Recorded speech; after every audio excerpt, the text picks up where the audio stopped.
دوستو، آج ہم آپ کو ایک ایسے کردار سے متعارف کرانے جا رہے ہیں جس کا سفر تو بحری قزاق یعنی پائریٹ کے طور پر ہوا، لیکن وہ بہادری اور اپنی جنگی صلاحیتوں کی وجہ سے سلطنت عثمانیہ کی نیوی کا چیف ایڈمرل بن گیا۔ خیر الدین باربروسا 1480 کی دہائی میں یونان کے ایک جزیرہ یوسپاس میں پیدا ہوا۔ اس کی والدہ کترینا ایک عیسائی خاتون تھی، جبکہ والد کا تعلق ترک قبیلے سے تھا۔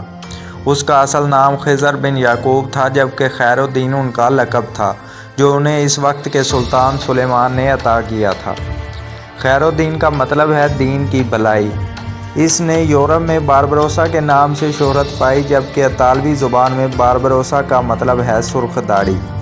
تاریخ میں وہ بحیرہ عرب کا بحری قزاق یعنی پائریٹ کے نام سے جانا جاتا تھا، کیونکہ اس کی ساری زندگی سمندروں اور جزیروں میں جنگیں لڑتے ہوئے گزری۔ خیر الدین کو بچپن میں سمندری مہم جوئی کا بہت شوق تھا، اور اسی شوق نے انہیں پہلے بحری قزاق اور بعد ازاں سلطنت عثمانیہ کی بحریہ کا چیف بنا دیا تھا۔ باربروسا شروع میں اپنی کشتی کے ساتھ مسلم مہاجرین کی مدد کیا کرتے تھے اور انہیں اسپین کے عیسائی فوجیوں سے بچاتے ہوئے محفوظ مقام تک پہنچاتے تھے۔ اس کی بہادری اور مہارت کی وجہ سے اسے سمندروں کا بادشاہ بھی کہا جاتا تھا۔ وہ اٹلی سے لے کر فرانس تک جہاں بھی جاتا، اس کا ہر ایک بندرگاہ پر عزت و تکریم کے ساتھ استقبال کیا جاتا۔ 1503 میں جب وہ اپنی کشتی میں سفر کر رہے تھے، اسی دوران عیسائی فوج نے اس پر نہ صرف حملہ کیا بلکہ اس کی کشتی بھی اپنے قبضے میں لے لی۔ اس کے بعد 1505 میں جب اسپین اور پرتگال نے شمالی افریقہ کے مسلمانوں پر حملہ کیا تو باربروسا نے اپنے بھائی کے ساتھ مل کر بحیرہ روم میں دشمنوں کے بحری جہازوں کو نقصان پہنچاتے ہوئے واپس دھکیل دیا۔ 1516 میں جب باربروسا اور اس کے بھائی عروج نے الجیر پر حملہ کیا تو ترکوں نے موقع سے فائدہ اٹھاتے ہوئے شمالی افریقہ میں اپنا اثر و رسوخ مزید گہرا کر دیا۔ بعد ازاں ترک حکومت نے ان کی مالی امداد کرتے ہوئے باربروسا کو بحیرہ روم کا سمندری گورنر اور اس کے بھائی عروج کو الجیر کا گورنر نامزد کر دیا۔ سلطنت عثمانیہ کے نئے آنے والے بادشاہ سلیمان نے باربروسا کو گورنر نامزد کیا، جس کے بعد باربروسا نے تیونس کو فتح کیا۔ اس کی مسلسل فتوحات کے سلسلے میں سلطنت عثمانیہ کے بادشاہ نے باربروسا کو نیوی کا چیف نامزد کر دیا۔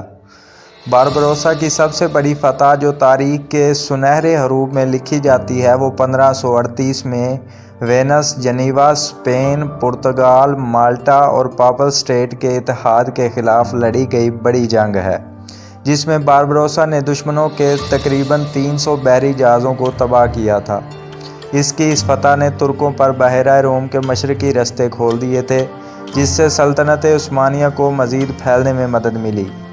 باربروسا کی شجاعت و بہادری کا نتیجہ تھا کہ تیونس اور الجیر سلطنت عثمانیہ کا حصہ بنے۔ اسے اسپین کے ساتھ سخت نفرت تھی، کیونکہ اسپین نے پرتگالیوں کے ساتھ مل کر مسلمانوں پر حملہ کیا تھا۔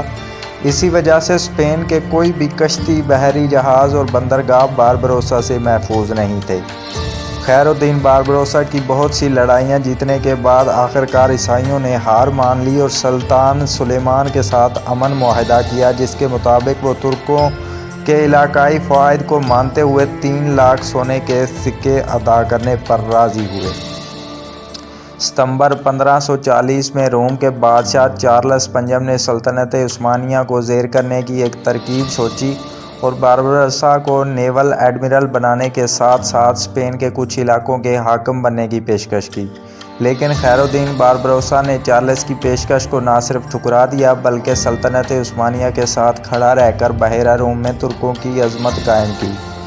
وہ بحری جہازوں کو آسانی سے ہائی جیک کر لیا کرتا تھا۔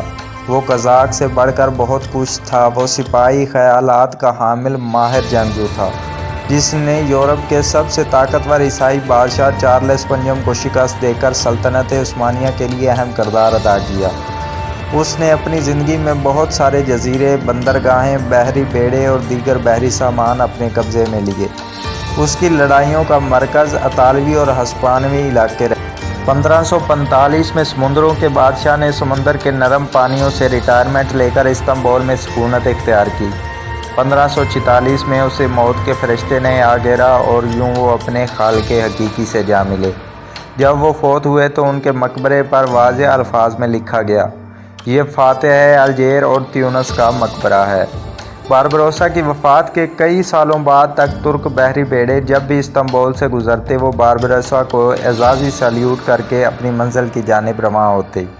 اس کی زندگی پر غزوات خیر الدین پاشا کے نام سے 5 کتابیں لکھی گئیں جو کہ اس وقت استنبول یونیورسٹی میں موجود ہیں۔